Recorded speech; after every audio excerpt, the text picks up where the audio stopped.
हामी यो सल्यान जिल्ला अन्तर्गतको छत्रेश्वरी टेम्पल अथवा मन्दिरमा प्रवेश गरिसकेका छौँ। हामी एकदम मनोरम दृश्य रहेको छ। यो एकदम शक्तिपीठ पनि हो हैन।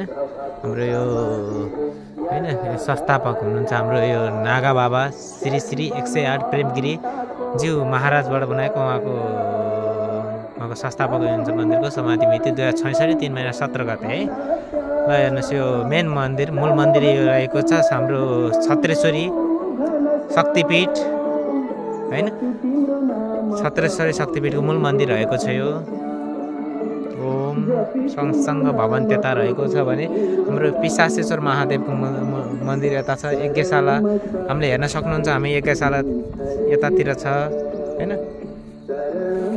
पुरै परिसर देखाउँदैछु मैले तपाईहरुलाई हैन।